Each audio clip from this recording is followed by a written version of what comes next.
अस्सलाम वालेकुम viewers, welcome to champion learnings.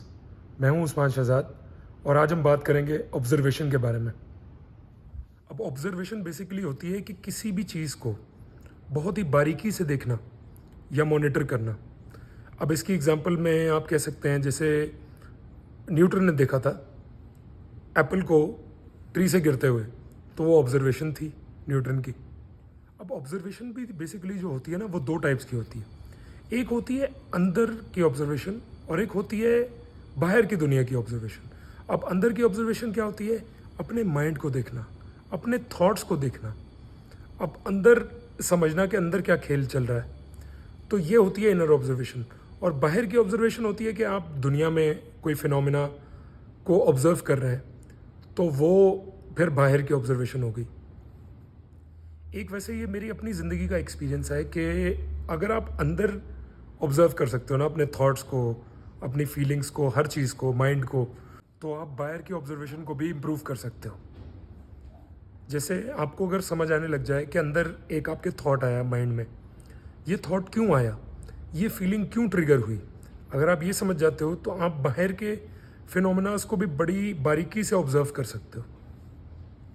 Inner observation को मास्टर करने का सबसे बड़ा जो फ़ायदा है वो ये है कि आप अगर ख़ुद को समझते हो ना, अपनी फीलिंग्स को समझते हो, अपने थॉट्स को समझते हो, तो आप पूरी ह्यूमैनिटी के थॉट्स को समझते हो। क्योंकि ब्रेन सबका काम एक ही तरीके से करता है। अगर आपको समझ आ गया है कि मेरा ब्रेन कैसे काम करता है, तो आपको ये भी समझ आ जाएगा कि बाकी सामने वाला जो है वो क्या सोच रहा है और कैसे सोच रहा है, आप प्रिडिक्ट कर सकते हो उसके एक्शंस को, उसकी थिंकिंग को, उसके थॉट्स को। तो ये बड़ा फ़ायदा है इसका। और ऑब्जर्वेशन जो है वो ये नहीं है कि सिर्फ इंसानों तक ही रिस्ट्रिक्टेड है, जानवर भी ऑब्जर्व करते हैं। जो इन्होंने शिकार करना होता है वो भी ऑब्जर्व करते हैं अपने प्रे को, उसके लिए वेट करते हैं, और जब मौका सही होता है तब वो एक्शन लेते हैं कोई ना कोई। तो ऐसा नहीं है कि सिर्फ इंसान ही करते हैं, ये जानवर भी करते हैं ऑब्जर्व। अब ऑब्जर्वेशन की मैं अगर इन जनरल बात करूं तो ऑब्जर्वेशन से आपका माइंड जो है वो ओपन अप हो जाता है। आपको ऐसी ऐसी चीज़ें नज़र आने लग जाती हैं जो आप पहले सोच भी नहीं रहे होते कि यार ये चीज़ें एक्चुअली मेरे सामने हैं और मैं देख नहीं पा रहा था इनको। ऐसा जो इंसान होता है जो ऑब्ज़र्व करने का जिसको शौक़ होता है और एक क्यूरियोसिटी होती है अंदर, वो किसी पार्क में भी बैठा होगा ना, तो वो ऑब्जर्वेशन कर रहा होगा। वो देख रहा होगा लोगों के बिहेवियर्स को, जानवरों को, नेचर को, हर चीज़ को ऑब्जर्व करता है इंसान ऐसा। अगर ऑब्जर्वेशन की आपको एग्जांपल दूं तो एक टाइम पे, बहुत टाइम पहले, टाइम का कॉन्सेप्ट नहीं था। तो टाइम का कॉन्सेप्ट इन्वेंट हुआ था यूजिंग सन डायल्स, जिसमें बेसिकली ये देखा जाता था कि जो साया है उसकी लेंथ कितनी है और उसकी डायरेक्शन क्या है, उसके हिसाब से फिर टाइम की एस्टिमेशन लगाई गई।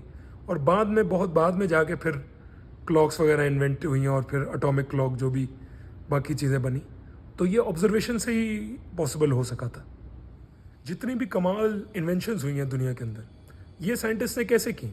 इनका स्टार्टिंग पॉइंट क्या था? ऑब्जर्वेशन।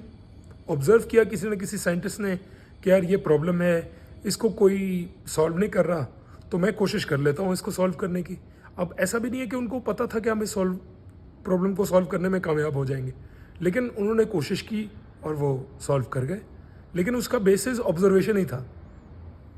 फॉर एग्ज़ाम्पल कि जैसे कैमरा पहले एग्जिस्ट नहीं करता था, लोगों को पता नहीं था कि यार कोई ऐसा तरीका भी हो सकता है कि हम जो मोमेंट जिसको देख रहे हैं हम अपने सामने, उसको हम कैप्चर कर सकें। तो किसी ने सोचा, किसी ने ऑब्ज़र्व किया कि यार ऐसी कोई चीज़ एग्जिस्ट नहीं करती और ये एक सोल्यूशन हो सकता है इसका, तो उसने वो चीज़ इन्वेंट कर दी। तो ऐसे ही होती हैं सारी साइंटिफिक इन्वेंशंस जो जितनी भी हुई हैं आज तक। बेसिकली ऑब्जर्वेशन एक ऐसी चीज़ है जिसमें आपको फोकस की ज़रूरत है, तो इसमें क्वाइटनेस होनी चाहिए।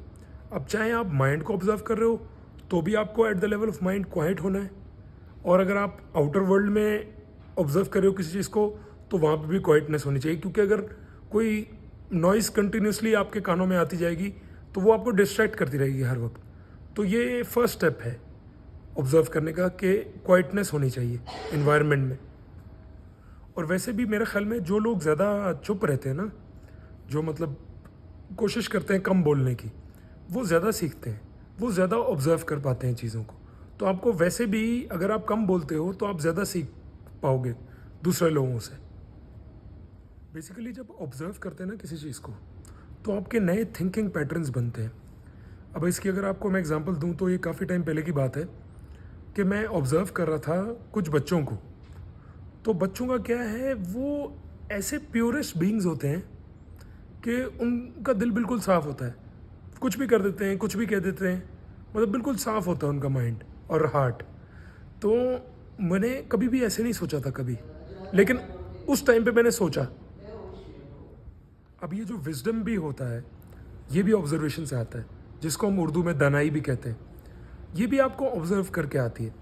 जैसे फॉर एग्जांपल अगर आपको एग्जांपल दूं तो अपनी वैल्यू उसी बंदे को पता चलती है जो अकेले टाइम स्पेंड करता है।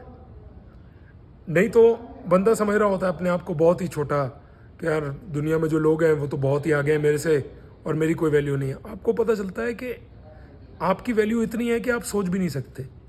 ये आपको ऑब्जर्वेशन से ही पता चलेगा। आपने खुद ऑब्जर्व किया अकेले में अपने आप को, तो ही आपको पता चल सकता है।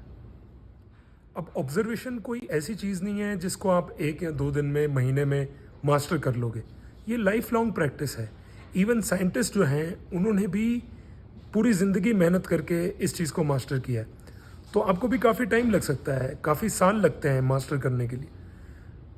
अब आपको क्या लगता है जो बड़े बड़े साइंटिफिक एक्सपेरिमेंट्स हुए हैं जिसमें लोगों को सक्सेस मिलती है, कहते हैं कि बहुत सारे ऐसे एक्सपेरिमेंट्स जो हैं ये एक्सीडेंट से हुए हैं। तो अब एक्सीडेंट ऐसे नहीं हुआ कि वो बैठे हुए थे एक दिन और उन्होंने इन्वेंट कर लिया। वो लोग बहुत सालों से, बहुत टाइम से ऑब्जर्व कर रहे थे, देख रहे थे, किसी चीज़ को समझने की कोशिश कर रहे थे और बाय एक्सीडेंट वो चीज़ उनको एक दिन समझ आ गई, क्योंकि वो उस पर टिके हुए थे और एक्शंस ले रहे थे कंटिन्यूसली। तो यही होता है ऑब्जर्वेशन में भी। अब एक्चुअल जो ऑब्जर्वेशन होती है वो विदाउट फिल्टर्स होती है। अब विदाउट फिल्टर का मतलब ये होता है कि आप जो भी चीज़ है उसको एज इट इज़ देख लो। अब वो आपकी लाइकिंग है, डिसलाइकिंग है, वहाँ पे कुछ आपको लगता है कि ये ऐसा है। ऑब्जर्वेशन में लगता है नहीं चलता, वहाँ पे जो है सो है, वहाँ पे ये चलता है। फॉर एग्ज़ाम्पल ये चीज़ बिजनेस में बहुत होती है कि आप ऑब्जर्व करते हो एक मार्केट की नीड को और आपको लगता है कि वो ऐसी नीड है, हालांकि नीड कुछ और होती है, लेकिन आपको लगता है वो नीड है क्योंकि आपने सही से ऑब्जर्व ही नहीं किया ना। इसका मतलब फिर आपने ऑब्जर्व किया ही नहीं एक तरह से। तो जब लगता है कि बेस पे चलते हो तो हो सकता है बिजनेस के चांसेस बहुत ज़्यादा हो जाएं फेल होने के। लेकिन जब है ये प्रॉब्लम है, मैंने ऑब्जर्व किया, मैंने डेटा कलेक्ट किया, मैंने देखा लोगों को ये प्रॉब्लम है, अगर है तो बहुत ज़्यादा होते हैं चांसेस आपके बिजनेस के चलने के। अब फोटोग्राफी जो होती है उसमें भी ऑब्जर्वेशन का बड़ा रोल होता है। ये चीज़ देखी गई है कि जो फोटोग्राफर्स होते हैं वो कई बार बहुत अच्छे ऑब्जर्वर्स होते हैं और यही फिर डिफरेंस क्रिएट करता है आपकी जो आपने फ़ोटो क्लिक की है। एक एवरेज फ़ोटो और ऐसी फ़ोटो जिसमें वाकई लोग इंगेज हो जाएं जिसको देख के, उसमें यही डिफरेंस होता है कि कोई फोटोग्राफर अच्छी तरह ऑब्जर्व करता है और फिर उसके हिसाब से फ़ोटो क्लिक करता है। तो ऑब्जर्वेशन का बेसिकली बड़ा रोल है फोटोग्राफी के अंदर। तो बेसिकली जो ऑब्जर्वेशन है ये बहुत ही कमाल की स्किल है। अगर आप ये स्किल सीख जाते हो तो आप किसी भी करियर में चले जाओ, किसी भी फील्ड में चले जाओ, चाहे आप एंटरप्रेन्योर हो, चाहे आप पेंटर हो, चाहे आप आर्टिस्ट हो, कोई भी आपका प्रोफेशन कुछ भी हो सकता है। जो भी आप काम करते हो ऑब्जर्वेशन आपके काम आएगी आपको इम्प्रूव करने में उस पर्टिकुलर प्रोफेशन में। ऑब्जर्वेशन बेसिकली एक ऐसी चीज़ है जिससे आप दुनिया की बड़े से बड़ी प्रॉब्लम का सलूशन बहुत जल्दी निकाल सकते हो। तो व्यूअर्स, आई होप इस वीडियो से आपको कुछ ना कुछ सीखने को मिला होगा। अगर वाकई सीखने को मिला हो तो प्लीज़ वीडियो को लाइक करें, शेयर करें और चैनल को ज़रूर सब्सक्राइब करें। Thank you so much for watching. अल्लाह हाफिज़।